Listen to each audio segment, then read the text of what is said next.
Сәлем достар, қысқаша бәке арнасына қош келдіңіздер. Бүгін мен сіздерге «Любовь не по размеру» фильмін баяндап беретін боламын. Видео басталмас бұрын қазақша контентті қолдап, каналға жазылуды ұмытпаңыздар. Ал біз бастаймыз. Диана кезекті қиын жұмыс күнінен кейін үйіне келеді. Сол уақытта оның телефонына қоңырау шалынады. Бейтаныс еркек оның телефонын тауып алғанын айтады.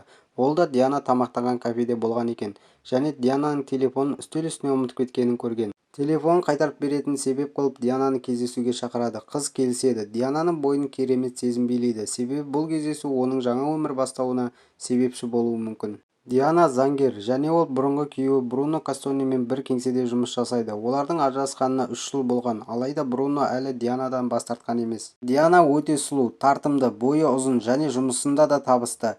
Өзіне сенімді әйел телефонын тауып алған еркекпен кездесуге бара жатыр. Оның аты Александр, және ол архитектор. Алайда Диана алдынан бойы бір қарыс ергежейлі еркек шыққанда не істерін білмей қалды. Бірақ біздің Александр өзіне сенімді, сөз тапқыш, сыпайы, мейірімді, бір сөзбен нағыз джентльмен болып шықты. Оның сөзінше, оған бой мәселесі әйелмен қарым-қатынаста кедергі жасамайды. Сөзінің дәлелі ретінде Дианаға таныстықтарын жалғастыруды ұсынады және оны бірге парашютпен секіруге шақырады.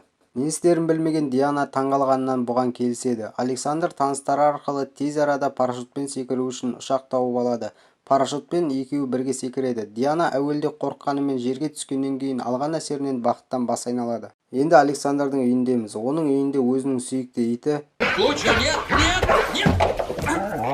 және ұлы Бенжи бар. Бенжи өзінің ойлап тапқан бағдарламасы бар, бірақ оны жүзеге асыруға ақшасы жоқ жас жігіт. Ол мақсатын жүзеге асыру үшін оған ақшасы көп инвестор тауып алу қажет. Диана қанша Александрға қоңырау шалмайын десе де, алғашқы кездесуден алған әсері оны қоңырау шалуға мәжбүр етеді.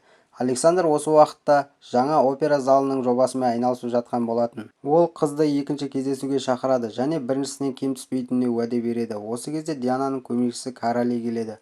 Ол бастығының өмірінде жаңа еркектің пайда болғанын сезеді. Диана кешке Александр айтқан жерге келді. Екеуі кездесуді кемедегі жасырын ресторанда өткізді. Дианаға бұдан кейінгі теңіз жағалауындағы кездесуде қатты ұнады. Александр Диананы шығарып салып жатқанда екеуі алғаш рет сүйісті.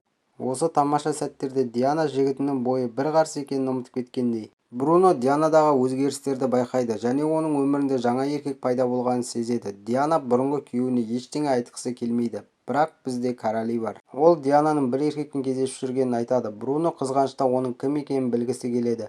Бұл уақытта Александр ұлымен үстел теннисін ойнап жатқан болатын. Александр үстел теннисін қатты ойнайды. Ойыннан кейін Бенжи әкесінің жаңа әйелмен кездесіп жүргенін біледі және ол үшін қуанады. Себебі Александрдың бақытты екені жүзінен көрініп тұр.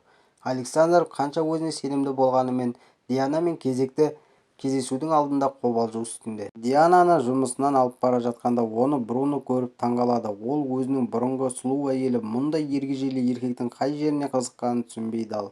Диана мен Александр клубта. Оларға бой айырмашылықтары билеуге дым кедергі жасамайды. Оның үстіне Александр керемет билейтін болып шығады. Кездесу тағы тамаша өтті. Содан соң екеуі Александрдың үйіне барады. Диана жағдайдың неге бара жатқанын түсінеді. Ол бұл қадамға дайын. Бірақ іске келгенде Диана күмәнданып қалады.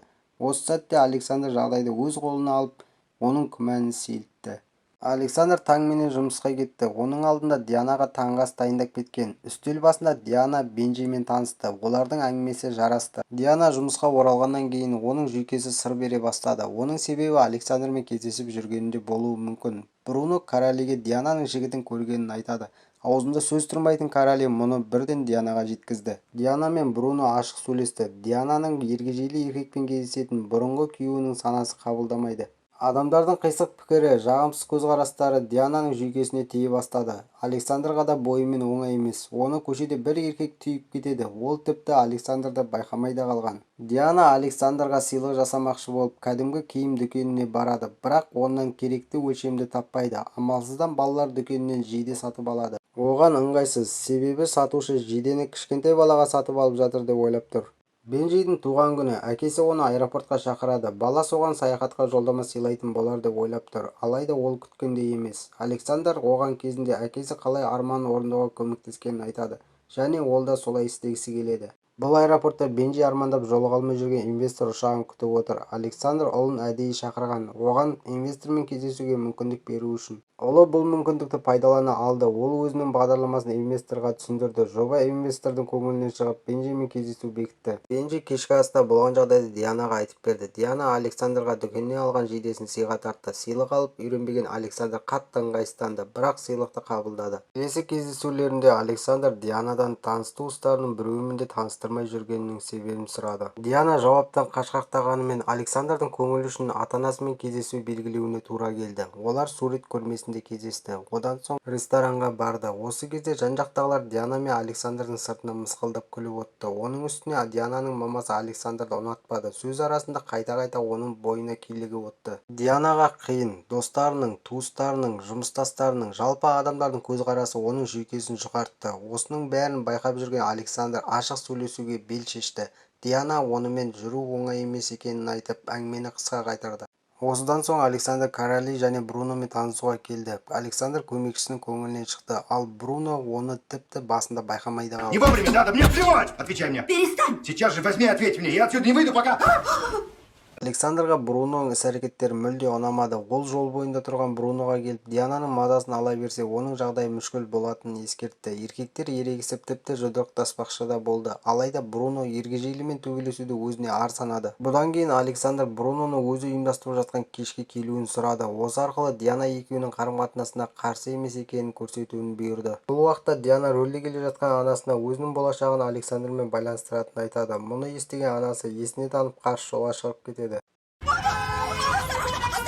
Мама, Александр такой же, как все. Ұйымдастырылған кешке Бруно келді, және де ол ыңғайсыз жағдайда шкаф үстінде салфеткілерді алмақшы болып асылып тұрып қалған Александрдың үстінен түседі, бірақ Александрға түсуге көмектеседі. Осыдан соң екеуі үстел теннисін ойнауға бәсіседі. Шарт: кім жеңсе Диана соныкі. Александрдың үстел теннисінен мықты екенінен Бруноның хабары жоқ. Ал өзі бұл ойынға мықты емес, және де оған жұмыс үстінде де жаттығу жасауға тура келеді. Жаттығу жасап жүргенін ештеңеден хабары жоқ Диана көреді. Николь, Диананың анасы, ол өзінің күйеуіне Диананың таңдауын құптамайтынын айтады. Сол сәтте құлағы керең Диананың әкесі Никольға өзі де толыққанды дені сау адаммен өмір сүріп жатпағанын ескертеді. Диана мен Александр жағажайда жүргенде оларға Дианаға жейде сатқан сатушы жолығып қалады. Сатушының баласы мен Александрдың үстіндегі жейде бірдей. Бұл ыңғайсыз жағдай Диананың шыдамының шегі болады.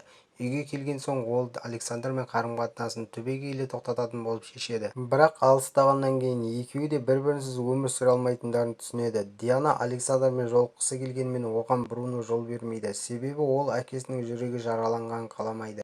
Осыдан кейін Дианаға батыл шешімге баруға тура келеді. Ол Александрдың қайда екенін біліп алады, ұшақ жалдайды, содан соң парашютпен секіріп кетеді.